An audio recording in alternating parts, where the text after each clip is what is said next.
नमस्कार दोस्तों, मैं हूं न्यूट्रिशन गुरु संजीव पांडे और आप देख रहे हैं हेल्थ खजाना। दोस्तों, आज हम जिस सब्जेक्ट पे बात करने वाले हैं उसको आपने थंबनेल में देखा, हार्ट अटैक। यस, ये आज हिंदुस्तान में हेल्थ से रिलेटेड सबसे ज्यादा वायरल खबरों में से एक सब्जेक्ट है। हार्ट अटैक क्या है, कैसे होता है, क्यों होता है, सब मुद्दों को टच करेंगे हम। लेकिन आज हम जब स्टार्ट करेंगे तो हम कुछ ऐसी बातों से शुरू करेंगे जो कि हार्ट अटैक से रिलेटेड मिथ है, यानी कि गलतफहमियां हैं, अफवाहें हैं। पहले उनको दूर करेंगे और मैं आपसे कुछ डॉक्टरी की भाषा में बात करने वाला नहीं हूं।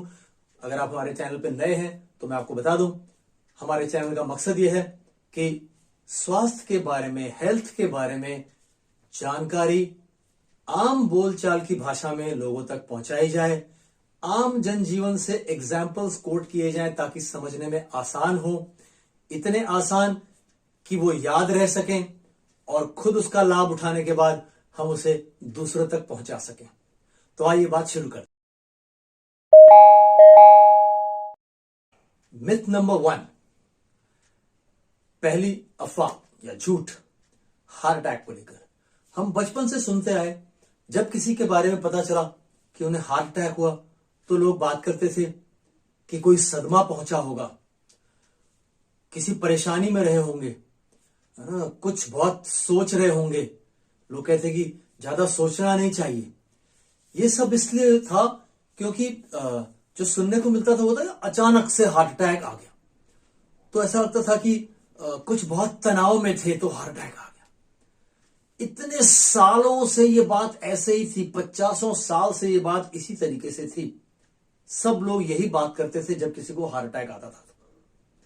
दोस्तों, ये एक झूठ है। ये एक झूठ है कि हार्ट अटैक बहुत ज्यादा तनाव में थे तो आ गया, किसी बात का सदमा पहुंच गया तो आ गया, कोई बुरी खबर सुन ली तो आ गया। एक्चुअल हार्ट अटैक और फिल्मों में देखे हुए हार्ट अटैक में जमीन आसमान का फर्क होता है। संभवतः यह नोशन इसी तरीके से फिल्म में भी प्रोजेक्ट किया गया। अचानक से कोई खबर आई और सुनकर के एक आवाज निकाली कैरेक्टर ने और उसको पता चला कि हार्ट अटैक हो गया, हार्ट फेल।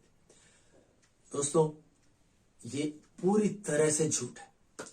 आप में से कुछ लोग ऑलरेडी अब ये जानने लग गए होंगे। आज हम लोग इंफॉर्मेशन एज में हैं तो जानकारियां काफी तेजी से टेक्नोलॉजी की हेल्प से लोगों तक स्प्रेड हो जाती हैं।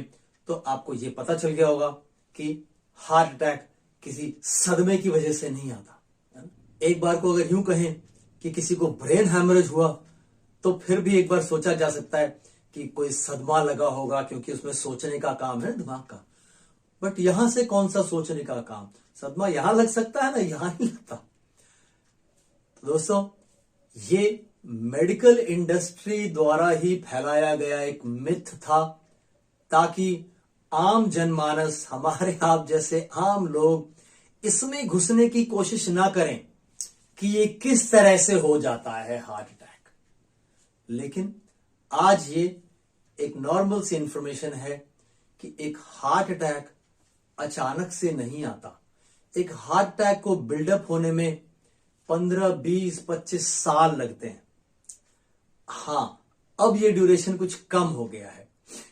पहले ये 25-30 साल लगते थे, क्योंकि मोस्टली हम 25-30 साल की उम्र में आकर के अपने लाइफस्टाइल के प्रति थोड़े लापरवाह हो जाते हैं। मोस्टली जब हम पैसा कमाने लग जाते हैं उस समय हम कई बुरी आदतें भी अपने पास ले आते हैं, अपना खान पान भी बिगाड़ लेते हैं, इसलिए कि हमारे पास पैसा है तो हम किसी भी चीज पे खर्च करेंगे। और फिर उस 25-30 साल की उम्र से 25-30 साल और लगते थे ब्लड वेसल्स के अंदर इस तरह के क्लॉट्स बनने में, जो आपके ब्लड सर्कुलेशन में बाधा उत्पन्न करते हैं, रुकावट उत्पन्न करते हैं, जिसकी वजह से हार्ट अटैक होता है। इसलिए आज से 15-20 साल पहले हार्ट अटैक किसी को आया तो उसकी एज मोस्टली 50 साल के ऊपर ही होती थी। और यही एक सिंपल सा रीजन है कि अब ये नीचे के एज ग्रुप में देखने को मिलने लग गया है, 30s में, 40s में। क्यों?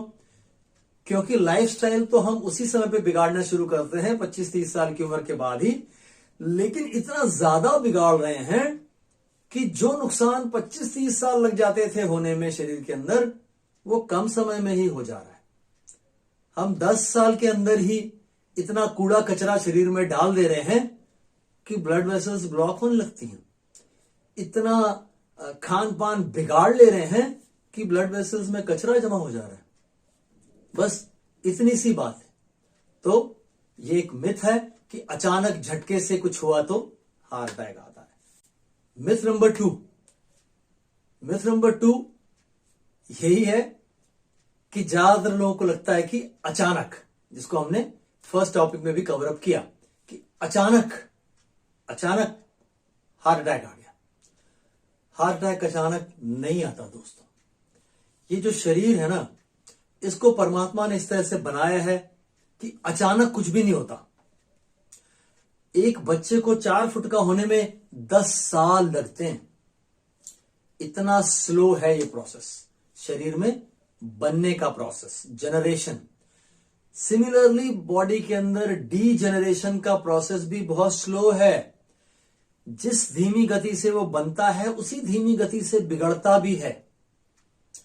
बस बनने की प्रक्रिया परमात्मा ने तय की है, उसमें उसका रोल रहता है, और बिगड़ने की प्रक्रिया में परमात्मा के रोल में हम अपना रोल भी ऐड कर देते हैं।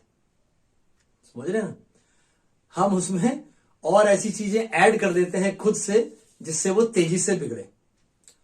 तो ये याद रखें, इस शरीर के अंदर सब कुछ धीरे धीरे होता है। इसलिए मैंने आपको पहले बताया कि 25-30 साल लगते हैं, और आज के जमाने में कहें तो 10-15-20 साल लगते हैं उतना कूड़ा इकट्ठा होने में, जितना आपके ब्लड सर्कुलेशन को रोक सके। तो ये अचानक कभी नहीं होता। हां, बॉडी आपको सिग्नल्स भेजती है। जब ये प्रक्रिया चल रही होती है, क्या उन 10-15 साल में आपको कभी पता नहीं चलेगा? चलेगा। बॉडी सिग्नल्स भेजती है, लेकिन क्या आप रेस्पॉन्ड करते हैं उन सिग्नल्स को? क्या आप उनको तवज्जो देते हैं? वो लोग तवज्जो दे पाते हैं जो अपने लाइफस्टाइल के प्रति बहुत सजग होते हैं, जो अपने खान पान रहन सहन में खराब आदतों को हटाने की कोशिश कर रहे होते हैं, अच्छी आदतों को अपनाने की कोशिश कर रहे होते हैं, वो ध्यान दे पाते हैं। लेकिन जो जानबूझकर सब कुछ बिगाड़ रहे होते हैं, वो ध्यान नहीं दे पाते। उनको कुछ पता नहीं चलता, शायद गलत शब्द होगा, उन्हें पता चलता है पर वो उसके प्रति लापरवाह रहते हैं, उस पर गौर करने की कोशिश नहीं करते। तो दोस्तों, ये था दूसरा मिथ कि हार्ट अटैक अचानक से नहीं बिल्डअप होता। और एक तीसरा मिथ, आजकल हार्ट अटैक्स बहुत ज्यादा होने लगे हैं। झूठ है ये, गलत बात। हार्ट अटैक्स हमेशा से थे। अभी क्या हुआ है, अभी अचानक से ये क्यों इतना वायरल हो गया है ये सब्जेक्ट? दोस्तों, जब भी कोई घटना किसी सेलिब्रिटी के साथ घटती है तो हमें फटाफट जानने को मिल जाता है, न्यूज में, है ना, टेलीविजन में, सब जगह। और ये एक इत्तेफाक है, ये एक महज एक इत्तेफाक है कि पिछले 1 साल में कई सेलिब्रिटीज के साथ ऐसा हुआ, है ना, मॉडल्स, फिल्म एक्टर्स, है ना, बहुत सारे सेलिब्रिटीज के साथ ऐसा हुआ, और वो न्यूज हम तक लगातार पहुंचती रही। इसमें और कई सारी अफवाहें ऐड हो गई। एक्सरसाइज ज्यादा करने से हार्ट अटैक हो गया ना, मैंने आपको बताया ना, उसको बिल्डअप होने में इतने साल लगते हैं, तो वो अचानक से कैसे हो जाएगा एक्सरसाइज करने से? वो उतने साल में बिल्डअप हुआ है, और आपने उसको इस स्टेज पर पहुंचा दिया था। जैसे मैं आपको एग्जांपल देके बताता हूं, अगर आपको एक दीवार में कील गाड़नी है हथौड़ी लेके, तो क्या पहली हथौड़ी जो मारेंगे उसमें कील गड़ती है? नहीं।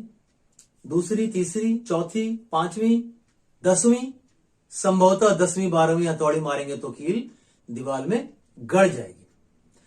अच्छा, क्या वो जो 12वीं हथौड़ी आपने मारी थी उसी की वजह से कील गड़ गई?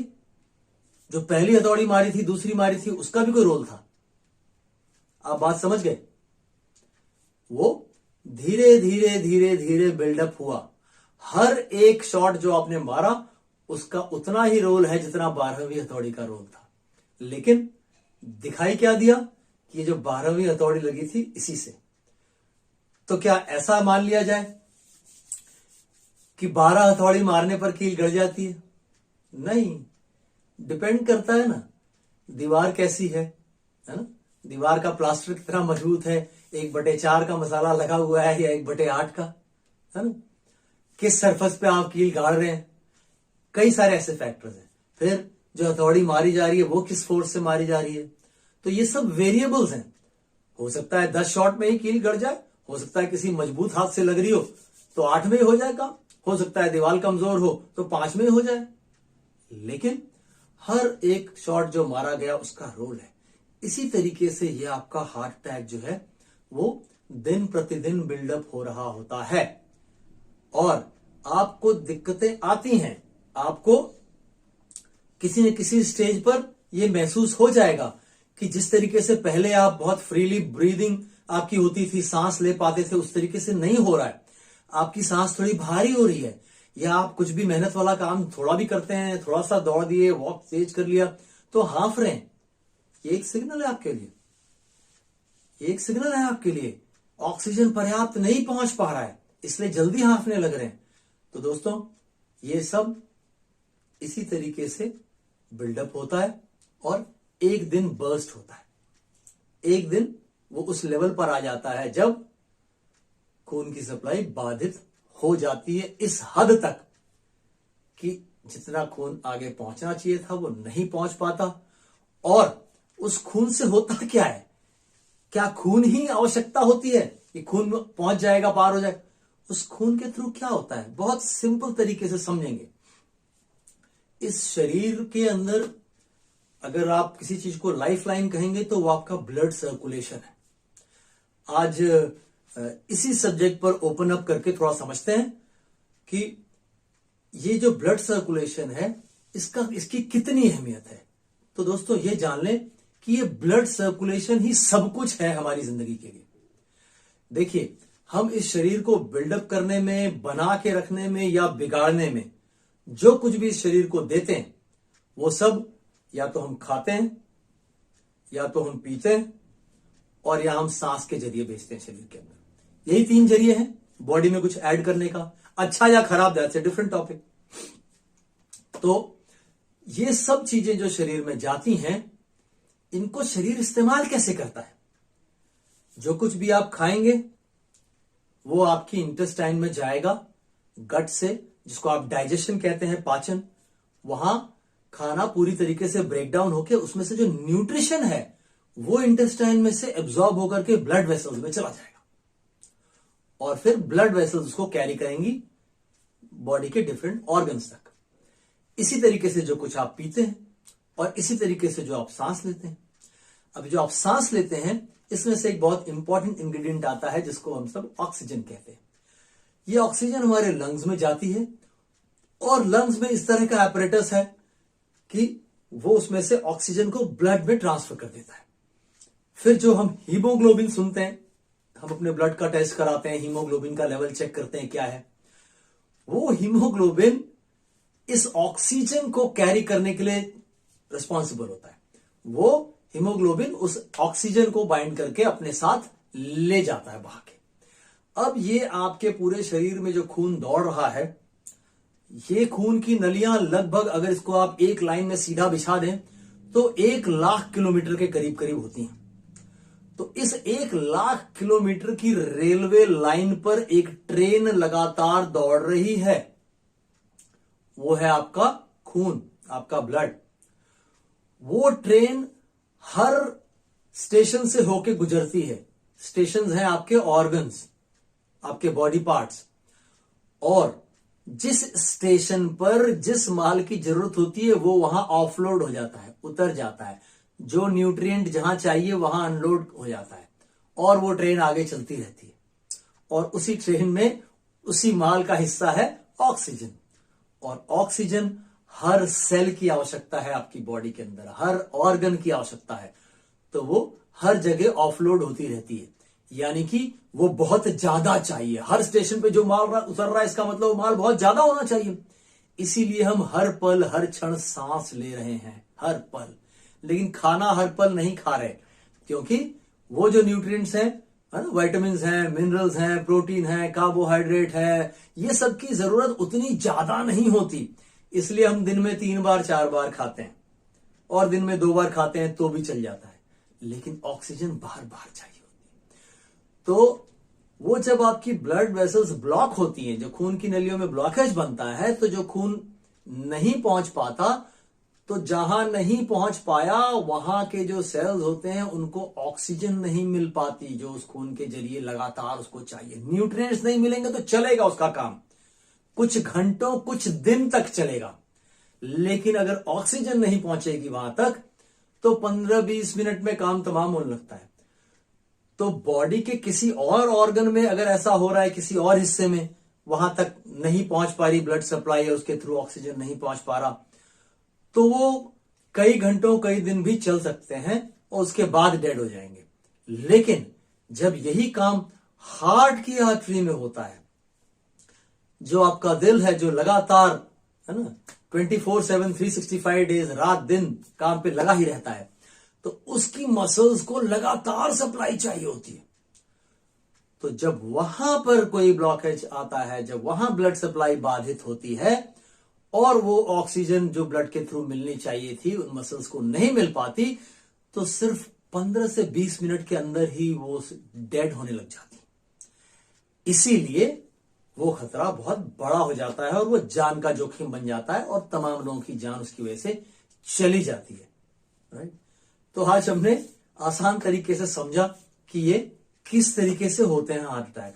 लेकिन इतनी कहानी सुनने के बाद अब आपको बहुत सारी भ्रांतियां आपकी दूर हो गई होंगी और आपको यह भी समझ में आ गया होगा कि ये जो हम अभी तक जान रहे थे कि ये अचानक से होता है, ये ऐसे करने से होता है, वो ऐसे करने से होता है, ये सोचने से, नथिंग, इसमें से कुछ भी नहीं होता। तो आज के लिए इतना ही। स्वस्थ रहिए, मस्त रहिए। जय हिंद।